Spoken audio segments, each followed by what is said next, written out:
listening to Cents Per Mile with your host, Charles Gracie, and his co-host, Paul Gibson. Joined by Josh Haynes, they'll be tackling tough industry topics, asking even tougher questions, all to find better solutions as they try to make sense make sense. Thank you for tuning in to Cents Per Mile. I'm your host, Charles Gracie. And I'm your co-host, Paul Gibson. And I'm Josh Haynes. I'm here just to say peace out 2023. What are we talking about, guys, on today's episode? We are talking about being productive versus pesky as far as reaching out to a driver. Yep. I mean, it's important when you're trying to build a relationship with the driver and get their application and convince them to come work for you. There's a line between hitting them up too many times and not enough. So we're trying to figure out where that balance is between harassment and working a lead. Well, I could tell when you put my information into that job board that you thought was funny. I'm still being hit up. So we're past productive and we're at pesky. Well, I mean, maybe we can break down if any of those companies are still hitting you up. No, they are. They are. And it's terrible. Luckily, you didn't use my name. So when they're like, is Tony schedules there? And I'm like, oh, yeah. Sorry, not here. Bye. Nice. All right. Well, that being said, real quick, who is our sponsors today? Our sponsor today is CDLLife. They got the world's largest driver audience. You should check them out. They got some amazing content. And I believe you know some people over there, Paul. I heard that they have a great video team. Yeah, I'm sitting right here, guys. It's cool. So let's hop into it, Paul. Okay, so it's time for our first segment, 10-2 News. All right, cool. So this week on 10-2 News, we decided that, it's the end of the year, so we would go back and see what some of the top performing stories in the trucking industry were this year and kind of break those down. So we actually, I think, talked about this in season 1, but basically there were 11 men and 3 companies who faced federal charges for deleting emission controls from hundreds of trucks. You got to imagine with all of the inspections that someone had to have thought in the back of their head that this could happen. Not like someone was going to find out that you deleted the emissions from the truck and then try to resell it down the line. Because 5-7 years resell these things? And it just seems like it really does seem like such a short-sighted thing to do. But yeah, it just, it obviously didn't work out. I understand being mad about regulations, but sometimes you just got to take the L, man. Cool. And so our next story, there was a trucker who was hailed as a hero because he took his rig and blocked a car who was trying to pass a bus that was picking up kids. So there was the bus and a line of traffic behind the bus. The bus had its little stop sign out. This jerk tries to go out and go around the bus while the stop sign's out, while kids are actively crossing the street. And this truck driver takes his truck and basically pulls out in the lane so the guy who's trying to pass can't make it through. And he was hailed as a hero, as he should be. Yeah, this is absolutely fantastic because we always know that one jerk that doesn't stop for the school bus. So kudos to this driver. Everyone give him some praise and give him a raise because this is great. All right. And then lastly, just basically trucking companies closing down. This year has been a mess with that, and I am hopefully excited for this bloodbath to at least level out or stop eventually in 2024, man. Man, we covered that so much this season.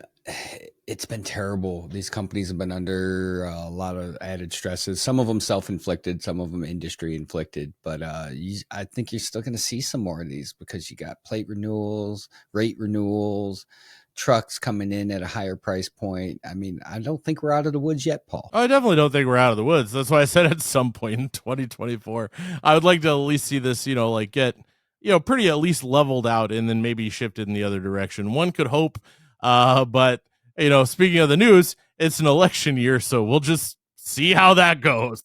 Yeah, that'll be a whole nother episode. Let's not get into that depressing of stuff. Also, why didn't you do the hero as the last story? Because that's way more exciting and uplifting. Well, because it was the second best performing story, so we did them in order. No, that's true.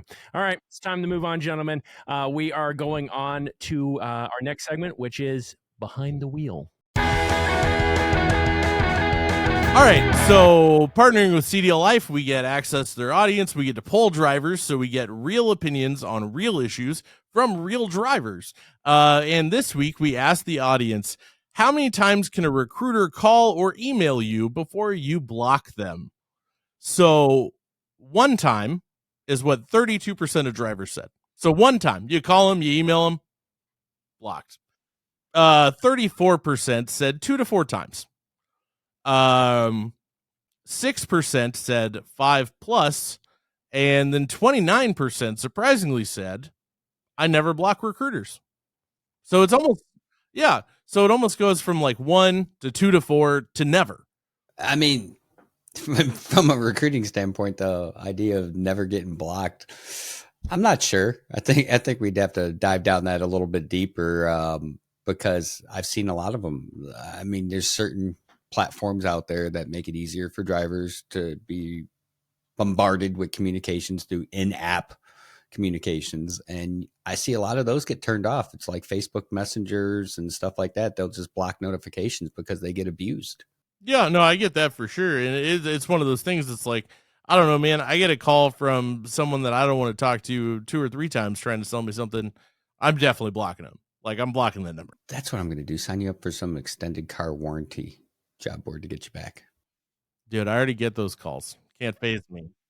But that being said, like, I don't know, you were driving. So like in your former life, how many times could a recruiting company call you before you just block their number or stop answering, like, or like unsubscribe from their emails or whatever? So I didn't. I'll fall into that. What was it? 29%. And here's why. I was on the road. I was driving. It was just me in the truck, me and my thoughts. And I had fun messing with recruiters. You'd call me or I'd see an ad on the back of the truck. I guarantee you'll make more. Okay, cool. Let's test that. So I welcome the conversations, although I don't think they did, because if they didn't know their stuff, I let them have it. Almost makes me wish we would have offered another option. Like, I never block recruiters because I'm always on the lookout for better opportunities. And that added another option that was, I never block recruiters. This is the best sort of entertainment I have while I'm driving. I would be interested how much of that 29% is in that ballpark of just wanting entertainment. So if you're watching this, we'd love to hear your thoughts if you're in that 29%. If you could comment below and let us know. That's pretty interesting. That's a pretty interesting take. It actually makes that 29% make a lot more sense to me. I think it's something there, and I think we should dive into it in another episode, but let's move on.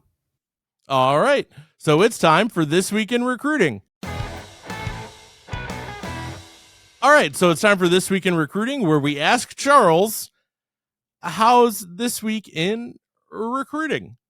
Well, we're getting ready for that big class in the new year, bud. Everyone's. We talked about this weird time that comes between the holidays, and with the new year on the cusp, we start planning for that big class, new year, new me mentality. A lot of drivers have that.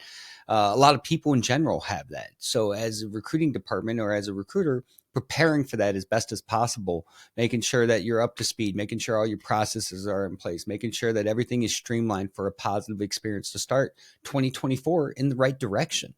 Yeah, and making sure to call those people who told you that they'd be there the first week of January back in November are actually still coming.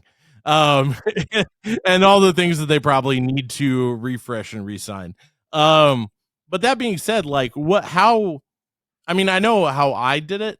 I always thought this was a good time to go through and like organize my ATS and that kind of stuff, get in, like, organize and compartmentalize things and find new ways to come up with ways to be organized, especially because you have time, because not a lot of people are calling you this week.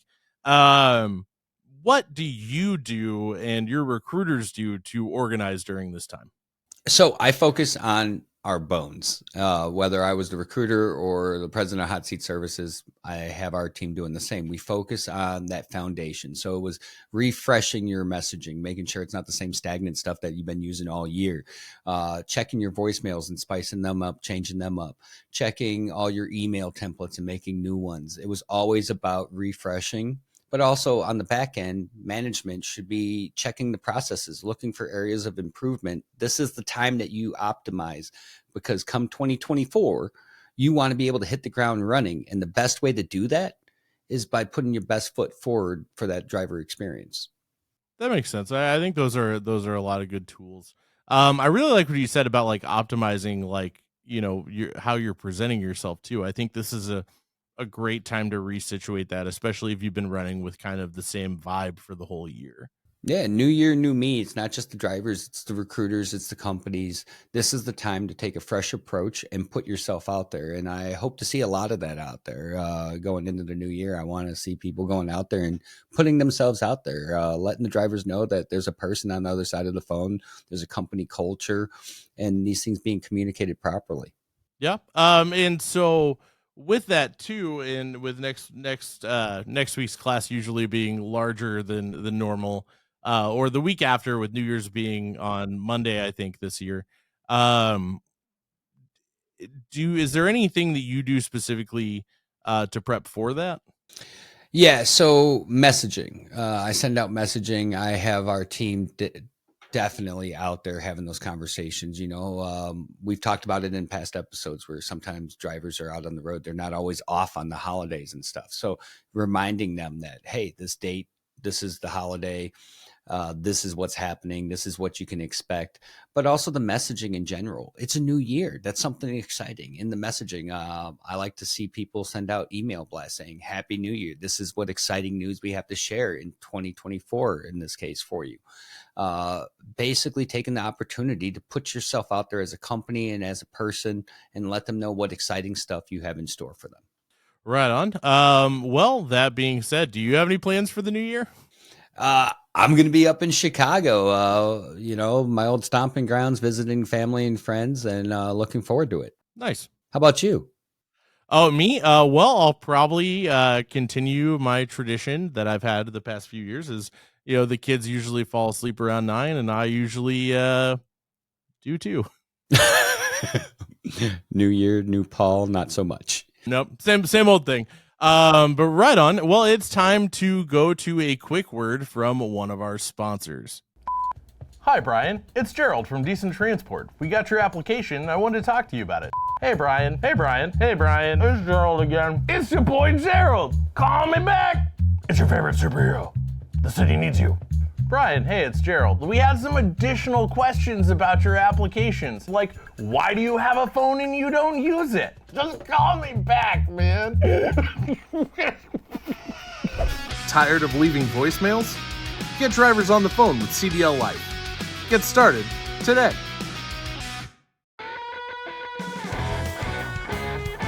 All right, well, it's time to make sense. It's our main topic and the meat of the episode. So today's topic, like we talked about earlier, was where's the point between working a lead and harassing a driver? I think one of the important things to remember, ultimately, just starting out this conversation is, like we call them leads a lot, but ultimately what it is it's the chance to make a connection with the driver, to build a relationship with that driver, the employer-employee relationship, or if it's owner-operator, like a business relationship. So when you think about it from that perspective, Charles, how many times should you reach out to a driver before you leave them alone? Yeah, so I always deployed out 4 attempts, but they weren't like 4 attempts in a day. It was 4 attempts on different days at different times. And the reason I did that is because when I was a driver, I worked nights, so I would be sleeping early in the morning. As a recruiter, I've called drivers at that 9 a.m. mark, and they're not the happiest depending on when they got to sleep. So I try to be aware of that. And by spreading it out over 4 different attempts, at that point, if they're not answered in any form of touch that you've reached out in 4 attempts, it's safe to say that, hey, move on. look down other avenues. And if they're interested in anything you put out, they're going to get in hold of you. Okay, so when you say 4 attempts, like what does that include? 4 separate attempts on 4 different styles of communication, or 4 of each type of communication that you do? Yeah, no, for me personally, it's 4 attempts that are using each type of communication. So it might be sending out an email, letting them know I'm going to call, sending out a text message, letting them know who I am so they don't think I'm trying to sell them an extended car warranty. And then it's the phone call itself. We find these to be the most useful ways to reach out. And what we've also found is not every driver is going to respond to each attempt. Some of them don't want to talk. They're going to text you at their convenience. Some of them might want everything in an email, and that way they can look at it and digest it when they have time. And then some of them want that call. They want to hear your intent through your voice over the phone, and you have to be able to accommodate each. So that's kind of why we've done it the way we have. That's pretty awesome. And I do appreciate that. I mean, it is 2024. And there are people that understand, and it's good to know that you understand that sometimes certain things could be an email. And then understanding that person might not want that email. Generally I might be dealing with an older generation seasoned driver that might not want that email, wants that way that they're comfortable with which is over the phone. And then sometimes I've told you, I've recruited drivers off Snapchat. You'd be surprised. I'll use whatever form of communication they're comfortable with. Eventually we get to a point in the process where I will have to talk to you, but setting that stage and that basic communication that can take place in whatever form they're comfortable with. But I think that that's an interesting take to approach that, where you essentially make a contact on each platform because they're more likely to want to use that platform versus I know a lot of companies have a more old school type mentality where it's like, no, you need to have called that driver and at least left a voicemail 3 times or 4 times or whatever their magic number they feel like it is. And right. And I mean, I've definitely seen companies that do that. And then, so I guess with that also, what is your take on, so let's say you're communicating with the driver about a job, like saying like, hey, do you want to come do this? And the driver's like, not right now, man. When is it okay to recontact that driver before you feel like you're harassing them?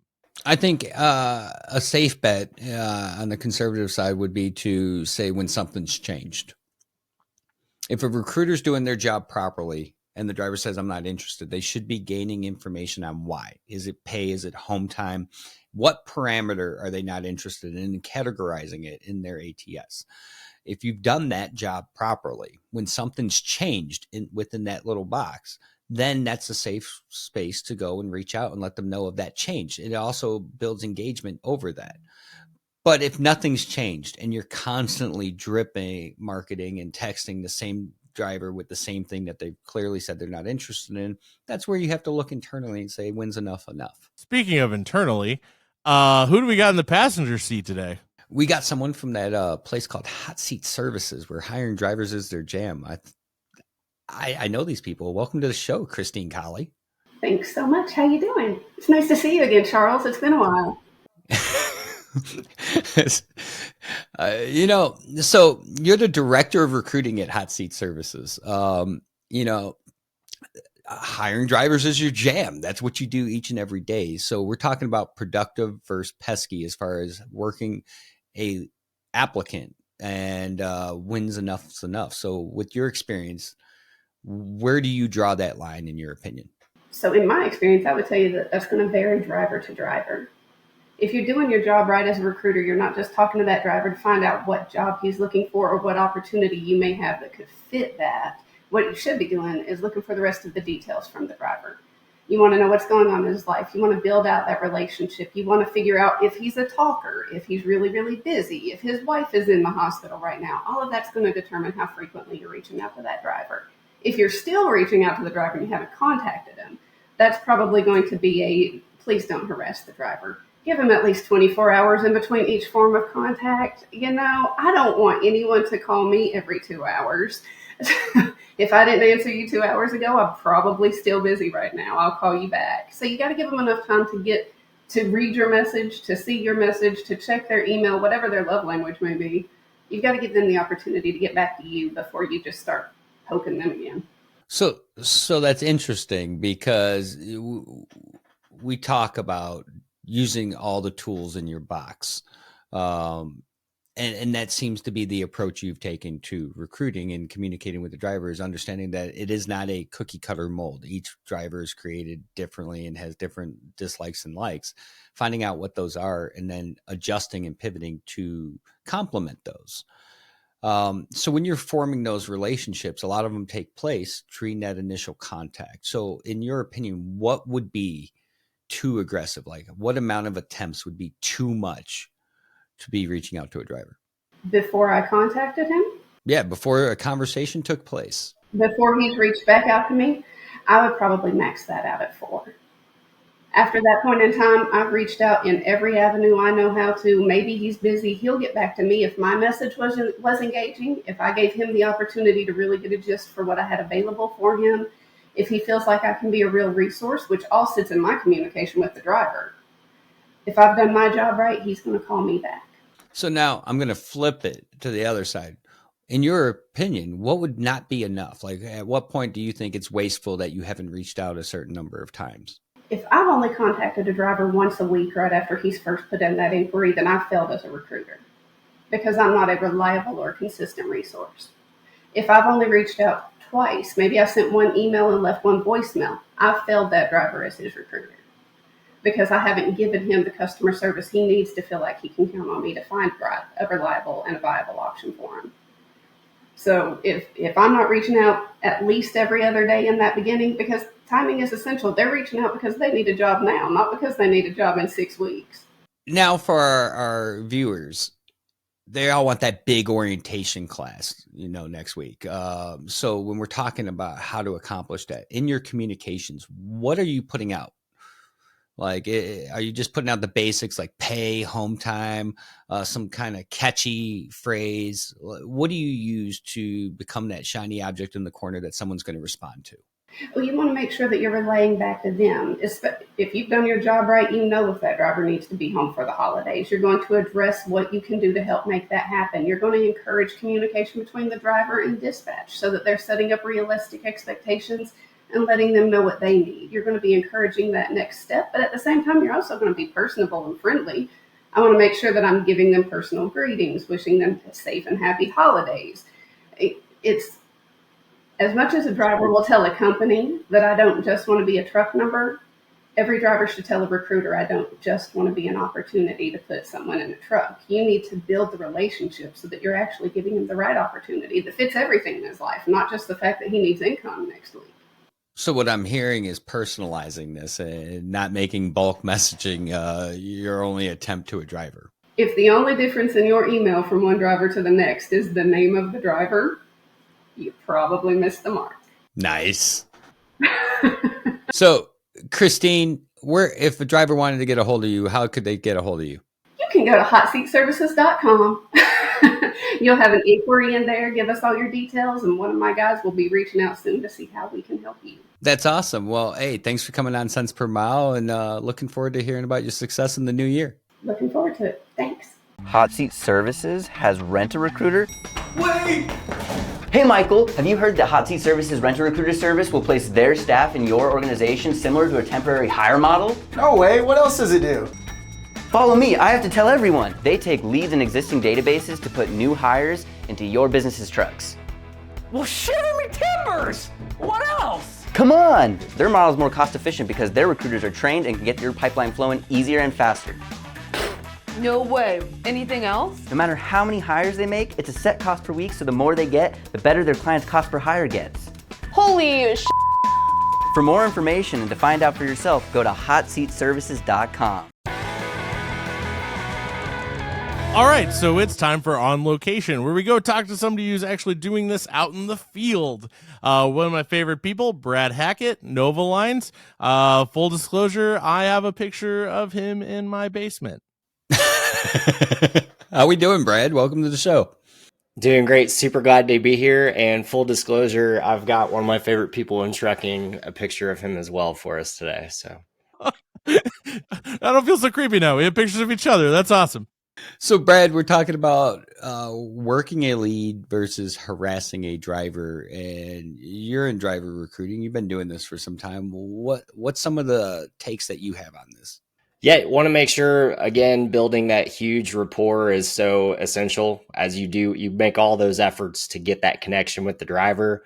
Once you do connect, you have to be remembered. So building that rapport, not coming across as spammy. As you've mentioned before, Charles, drivers are working different shifts. We don't want to constantly be spamming them same time of day, and just making sure you're attentive about what you're getting in front of that driver. We've seen it time and time again where drivers get on and they share how many times they've been hit up.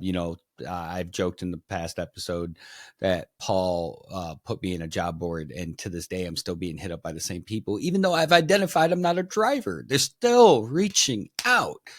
I mean, at a certain point, we got to acknowledge that this is a pain point. Not everyone's doing it the wrong way, but there are people that are doing it. So if you had to give advice on the proper amount of attempts, what would that look like from you? Yeah, our team have landed at about the 4 rounds of attempts. So you're given 4 good faith across different method attempts to get with that driver. And then you want to set up your ATS with appropriate allocation for that. Did we get no response at all? Or did Charles tell me he's no longer a driver? Getting that marked appropriately. These ATS systems are very powerful to keep that data, mark the driver appropriately, so you're not wasting your time or theirs. After that's happened, say we've gone 4 attempts and you've categorized that driver as not interested, what would be the next steps? Because obviously there's money being spent on marketing to get in front of these drivers, so people aren't going to abandon all hope. At what point do we reach back out to that driver, in your professional opinion? What we've got set up, we've had some engagement on this, is utilize the power of your ATS. There's some drip campaign capabilities. Again, you don't want to be too spammy on that, but a touch base every so often, very passively there to see if they're interested or if the situation changes. And then we'll do one pass about 6 months out with another human round, just one more time, just checking in. And then we'll put them in not interested and wait till they reach out to us moving forward there. So there's a hard stopping point, in your opinion, that enough is enough. And if they're interested, they're going to reach back out to us. I think that's unique because a lot of people, they'll be mining that database forever and they forget that there's another human being on the other side of it. Exactly. So when you're sending out your communications, and if you had to give an advice to any of our viewers, what do you find works best in that initial contact to try to get someone to respond?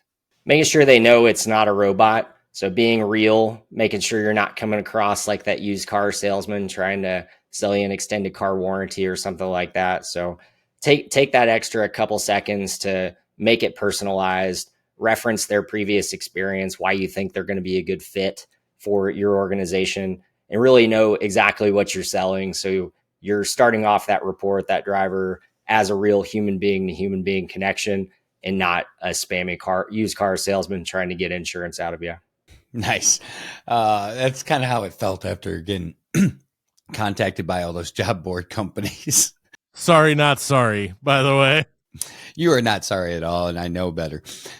Good TV. So, Brad, you're looking for that big class next week, like everyone is. What's some of the things that you're doing to prepare your team and your communications to make it successful? Yeah, we're all excited. 2024 is upon us. We're all hoping for a fantastic year. We're doing a lot of proactive measures here at Nova Lines with our team, our messaging, things of that nature. When it comes to that upcoming big class, making sure we're as clear as possible on those next steps for the driver, so they know exactly what's going to expect on the next steps. They can quickly access what those next steps look like, and they know when we're going to be following up. Because they're making a big decision. They're making a life-changing decision to change organizations, go to a new job. Anything that we can do with messaging to ease that transition, solidify their decision to come on board with Nova Lines, and then make those steps to actually getting to orientation as simple and clear as possible. We're all about that. Nice. So if someone wanted to contact you, they're interested in being part of that big class, how would they find you? Novalines.com. We got a great website banner behind me there. come check us out, or Old Rookie on YouTube, or any of our many other drivers that put out content on their own unsolicited about how it's really like with us. Awesome. Well, thanks for coming on Cents Per Mile, and have a nice and happy New Year, my friend. You as well. Thanks for having me. Later, man. All right, gentlemen, that is our last episode for 2023.